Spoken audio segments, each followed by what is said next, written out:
is one way to settle this. An epic battle! Ah! You're so dead.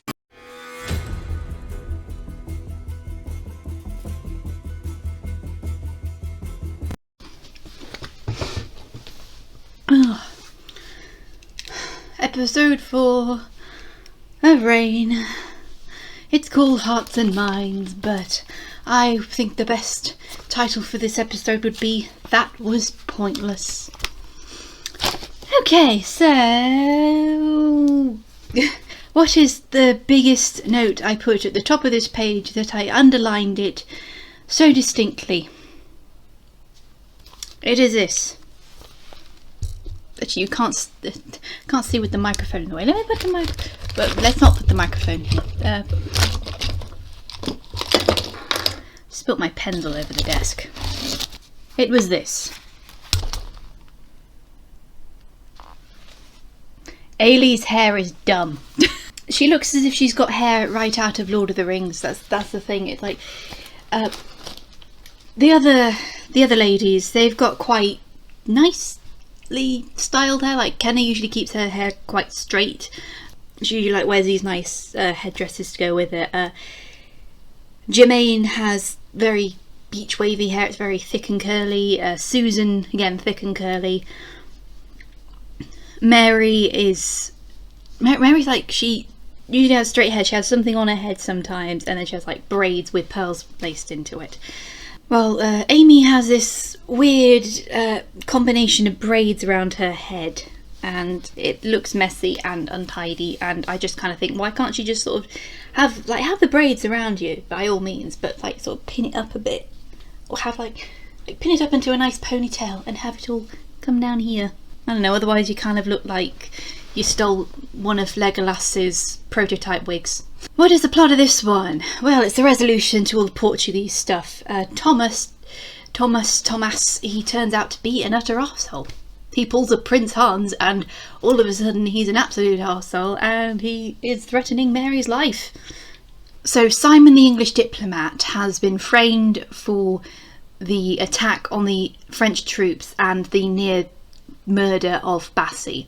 Bassie is still recovering from his injuries, and Mary has Susan go and check on him, and he says, "Can you please hand me this book of Norse mythology that I'm reading?" And Susan opens it, and there's an image of a Valkyrie, and I'm guessing that's a Valkyrie, and I paused and I realised that's printed in English.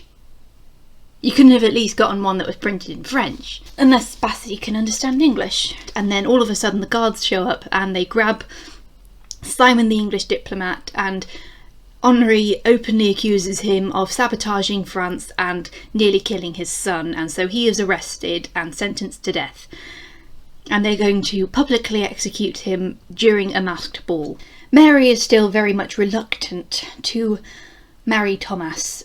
Not because of who he is, she doesn't know that yet, but because she loves Francois. But she has to do what is in the benefit of her country. But the other 4 Marys, they say, "We are going with you, we will stick with you thick and thin. You may have to go to Portugal, but we'll still be together." Which confused me a bit, because isn't Kenna engaged to someone, or did they just completely forget about that? And I think even Henri gets a bit annoyed when he finds out that Kenna is actually going to go with Mary. During this episode, Kenna tells Henri that she can stay if he makes her his official mistress instead of Diane de Poitiers, and he is like, "I can't do that because she's my best friend. I've known her all my life. I love her." I think he is eventually convinced at the end to make her his mistress, and then he'll go to Paris in the next episode and tell... Is it the next episode? Yes, it's in the next episode. In the next episode he's absent because he's going to Paris to go speak to Diane. Francois and Mary meet secretly and they exchange a secret kiss.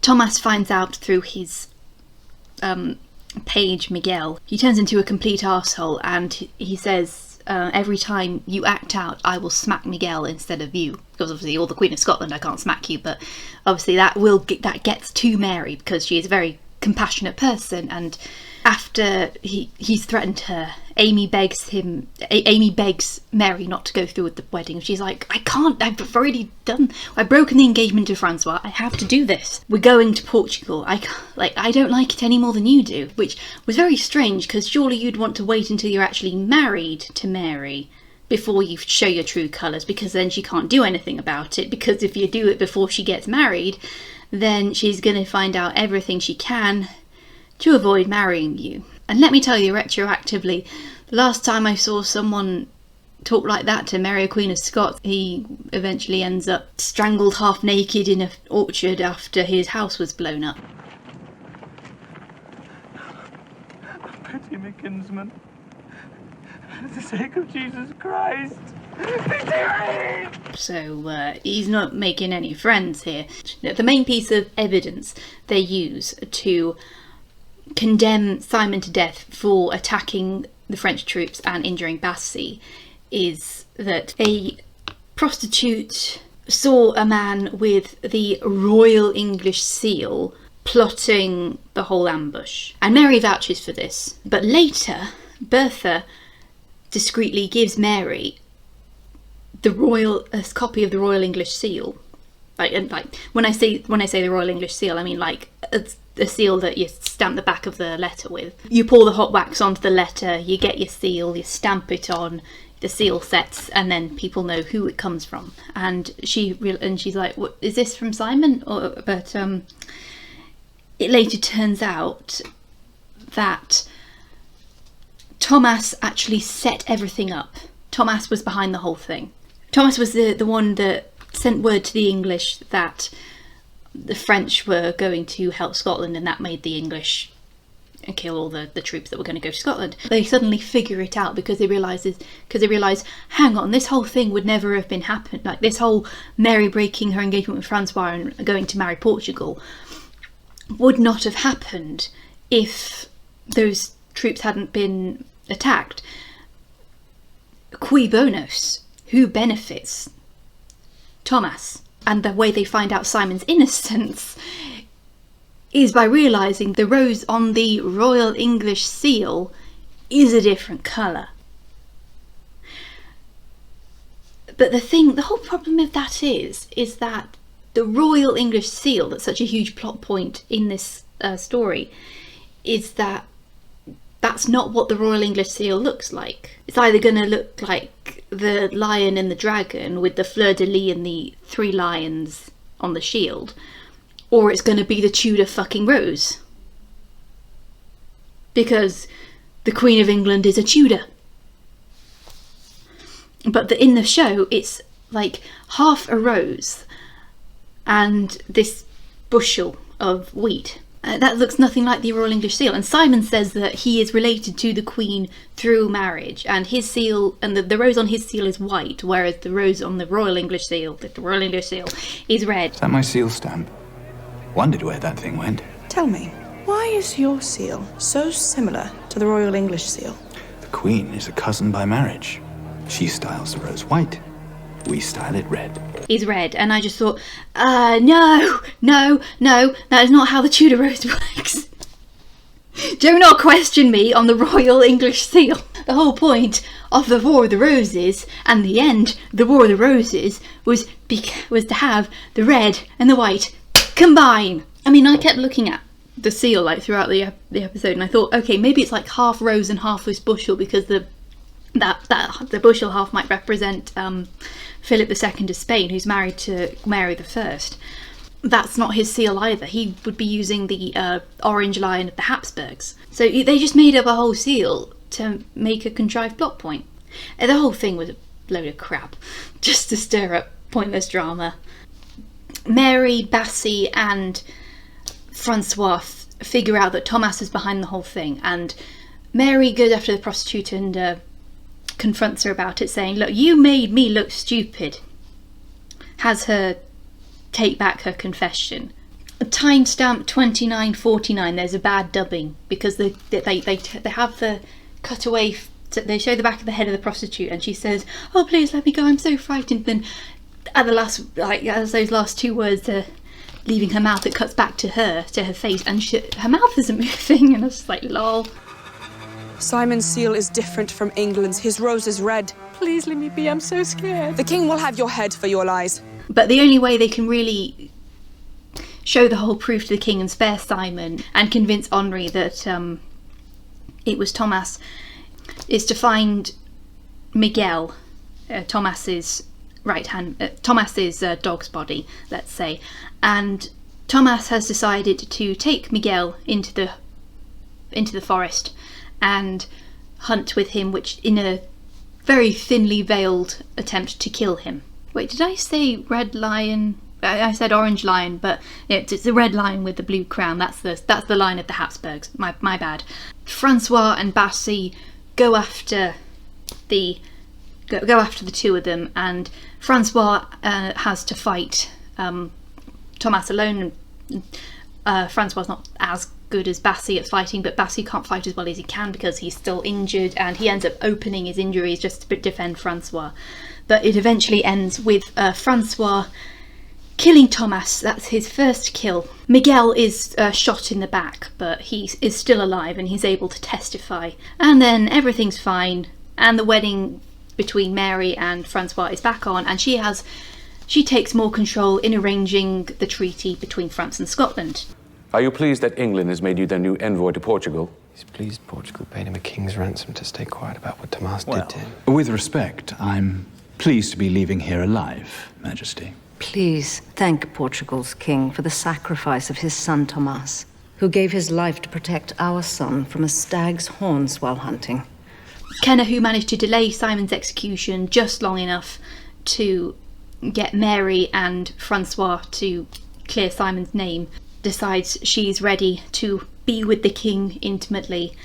And I just thought, well, at least it's consensual, and he agrees to make her his mistress.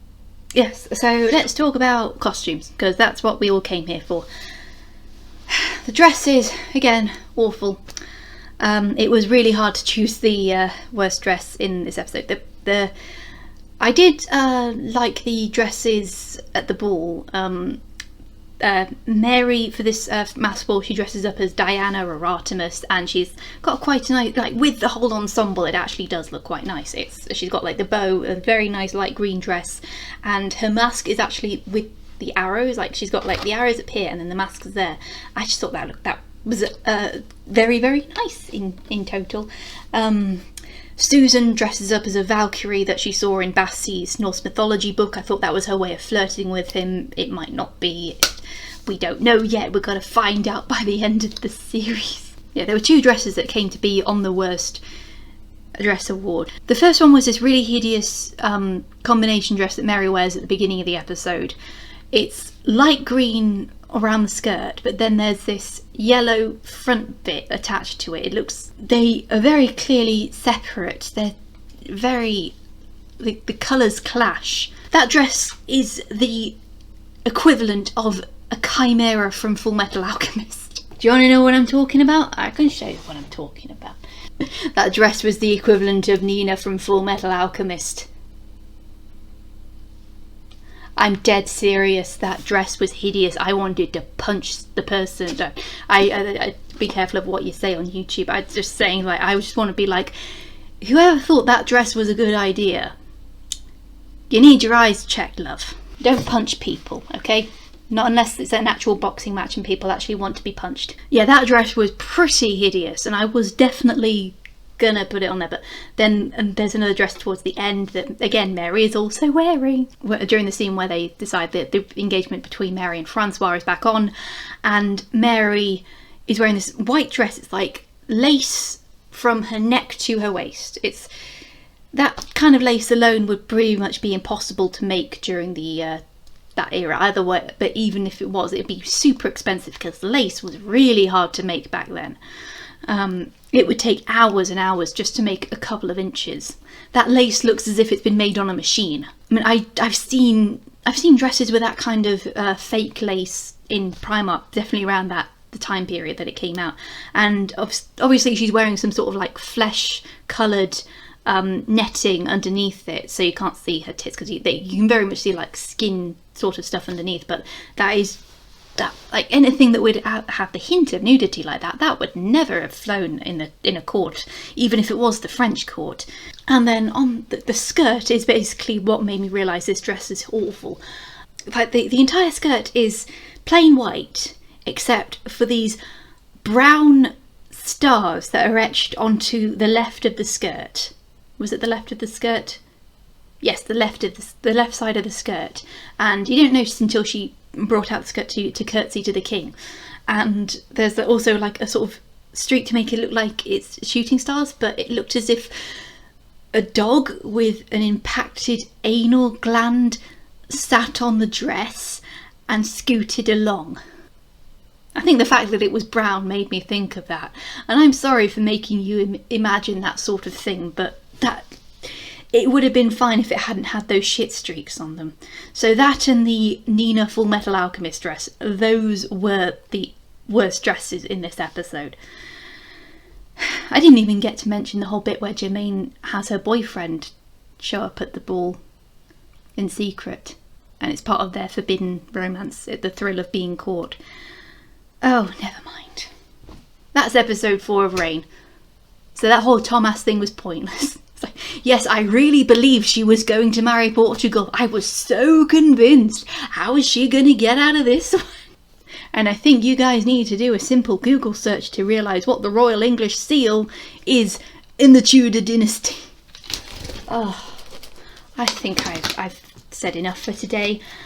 Thank you for watching if you made it to the end. The next episode is called A Chill in the Air. Or as I call it, face palm time. I actually had to remind myself what the events were of episode 5 and 6 because I completely forgot. I might have to rewatch it before I film that vlog because I've completely forgotten what happens in those episodes. So, thank you guys for watching, and if you want to watch if you want to make sure you don't miss the next vlog, all 74 that come next, make sure you subscribe to the channel and hit the notification bell so you don't miss a single one. I've got the first 11 up on Patreon for Duke and Duchess and King and Queen patrons right now, so if you want to sign up and you can watch them ahead of time. If you just can't wait to see what I'm going to say about episode 7, because episode 7 is intense, oh my god. So, thank you to my King and Queen patrons, my highest level contributing patrons who get a shout out in the credits. Thank you Alison Cuff, Larissa, Lady Eternal, Leslie Williams and Jill Minero. You are amazing. We are going to get through this together. And remember, even if you just sign up for the Lord and Lady tier, which is the minimum tier for Patreon, you can still get your name in the credits. It's only £1 or $1.50 per creation. Thank you. Let's go. Let's carry on. Carry on, Executioner. Carry on.